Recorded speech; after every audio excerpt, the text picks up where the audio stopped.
Bonjour, amis. Vous savez peut-être qu'une ligne de communication directe existe entre Washington et Moscou, permettant des discussions téléphoniques entre les présidents des États-Unis et de la Russie. Ce câble a été établi à la suite de la crise des missiles de Cuba, une période critique durant laquelle les tensions entre l'Union soviétique et les États-Unis ont atteint le seuil d'un conflit nucléaire. L'horloge de l'Apocalypse, établie en 1947 par le Bulletin des scientifiques atomiques, sert d'avertissement sur le potentiel de catastrophe mondiale. Initialement fixée à 7 minutes avant minuit, elle symbolise à quel point l'humanité est proche de la guerre nucléaire.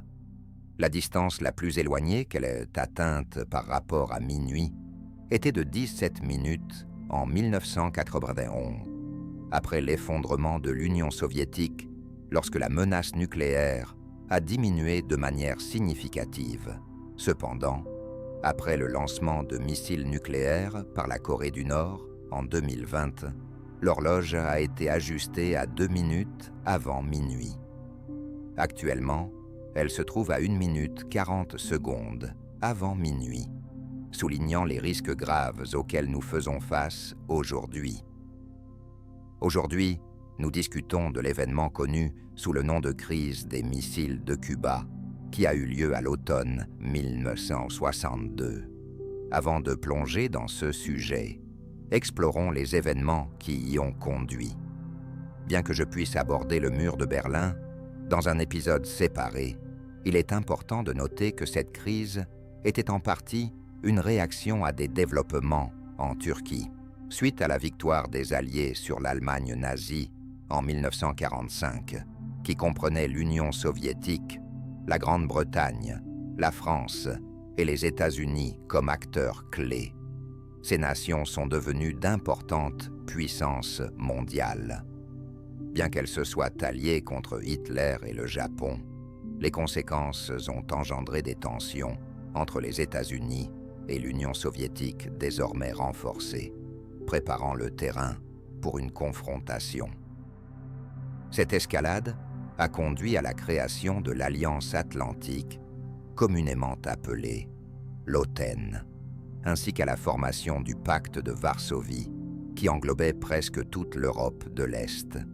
Les alliés de l'Union soviétique ont formé un bloc socialiste entièrement sous son contrôle. C'est ainsi qu'a commencé la guerre froide, marquée par une lutte pour la domination et une influence géopolitique croissante. Une référence historique bien connue est le discours de Churchill dépeignant le communisme comme une menace mondiale, souvent cité comme un tournant dans ce conflit en cours. Les États-Unis ont développé la bombe atomique et l'ont déployée sur Hiroshima et Nagasaki, incitant les scientifiques soviétiques à créer leur propre arme nucléaire. On pourrait supposer que cela a abouti à une paix précaire, les deux nations possédant désormais des capacités atomiques, avec la sombre réalisation qu'une troisième guerre mondiale n'aurait pas de vainqueur. Cependant, cette réalité n'a pas empêché les blocs américains et soviétiques de s'engager dans une course aux armements. En 1956, l'Union soviétique a introduit une nouvelle doctrine qui a déplacé l'accent des forces militaires traditionnelles vers les confrontations par missiles et nucléaires, signalant le début d'une nouvelle ère dans la guerre. Bien que les chars, les hélicoptères et les avions restent significatifs, la victoire dépendrait de plus en plus des capacités de missiles. En 1957, un développement significatif a eu lieu lorsque l'Union soviétique a réussi à créer et à lancer, pour la première fois, un missile intercontinental. Cette avancée signifiait qu'un missile tiré du sol soviétique pouvait atteindre les États-Unis, éliminant ainsi le précédent sentiment de sécurité d'Amérique, assuré par l'immense océan. Historiquement, pendant la Seconde Guerre mondiale, les plans d'un débarquement japonais sur le territoire américain avaient échoué, soulignant l'avantage géographique des États-Unis. Cependant, l'émergence des missiles intercontinentaux a changé cette dynamique, introduisant la capacité de cibler le sol américain. Ces missiles ont été intégrés dans diverses branches de l'armée, y compris les unités de défense aérienne, et ont notamment équipé la flotte de sous-marins soviétiques. En avançant, l'Union soviétique a donné la priorité au développement d'une force de sous-marins nucléaires capable d'exécuter des missions autonomes à longue portée, tout en s'approchant discrètement des cibles ennemies pour frapper leur infrastructure. Ainsi, 1957 constitue un point de départ crucial pour la course aux armements. En 1959, un autre événement significatif s'est déroulé avec la révolution cubaine, où Fidel Castro a renversé le dictateur Batista et a pris le contrôle de Cuba. Ce développement a eu des implications profondes pour les États-Unis. Cuba pourrait être comparé à la version américaine de Monaco, non pas en tant que zone offshore, mais comme un centre de loisirs de luxe et de semi-luxe. L'île abritait d'importants investissements américains, y compris des banques et des entreprises comme American Telephone and Telegraph, ainsi que de nombreuses entreprises sucrières. Plus particulièrement, ces casinos, principalement détenus par la mafia italienne, attiraient des Américains en quête de divertissement. Cela a fait de Cuba une destination majeure pour les loisirs et une opportunité commerciale lucrative. Après que Castro soit arrivé au pouvoir, il ne s'est initialement pas aligné avec le communisme ou l'Union soviétique, ce qui est une idée reçue courante.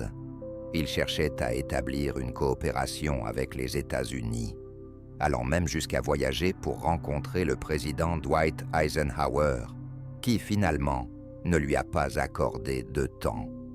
Offensé par ce refus, Castro a estimé qu'il n'avait d'autre choix que de se tourner vers Nikita Khrouchtchev et l'Union soviétique. Dans son appel, il a souligné ses fortes convictions communistes, affirmant « Je suis engagé envers le communisme de toutes les manières, mais les Américains, ils complotent contre moi et refusent de collaborer. » Le refus américain de collaborer avec Castro l'a poussé à lancer une campagne de nationalisation, au cours de laquelle il a saisi toutes les banques, les casinos et les entreprises étrangères, les nationalisant en tant que propriété du peuple cubain. En représailles, les États-Unis ont imposé un blocus économique et des sanctions contre Cuba, étant donné que le sucre était la principale exportation de Cuba. L'arrêt des achats américains a gravement impacté l'île, aggravée par un arrêt de l'approvisionnement en pétrole et en produits pétroliers, entraînant une crise significative à Cuba. À cette époque, Castro a rendu visite à Khrouchtchev, qui a rapidement conclu un accord avec lui, lançant un programme qui pourrait être décrit comme du pétrole en échange de tout. En tant qu'enfant, en Union soviétique, je me souviens d'avoir apprécié de délicieux jus de mangue, de bananes et même d'ananas vendus sous la marque Taoro, fabriqués à Cuba, comme en témoignent les photos disponibles. Nous importions divers produits de Cuba, y compris du tabac et des cigares, ainsi que des métaux rares et d'autres ressources extraites du sol de l'île, tels que des minerais de schiste et des minéraux. En échange, les Soviétiques ont fourni un soutien considérable à Cuba. Nous avons approvisionné l'île en pétrole, déployé des ingénieurs soviétiques pour développer les infrastructures et envoyer du personnel militaire. Plus important encore, nous avons offert une aide financière, Cuba étant en difficulté économique. Notre soutien a consolidé Cuba en tant qu'allié précieux et avant-poste stratégique de l'Union soviétique, situé juste au large des côtes des États-Unis, alors que l'URSS la qualifiait d'île de la liberté. Les Américains ont humoristiquement surnommé Cuba le grand sous-marin soviétique, en raison de sa proximité avec la Floride.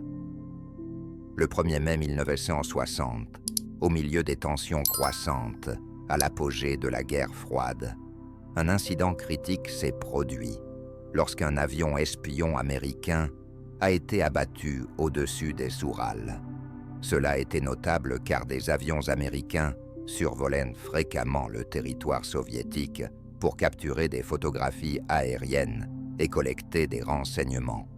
Bien que des chasseurs MiG interceptent parfois ces avions, cette fois-ci, nous avons réussi à l'abattre. En 1961,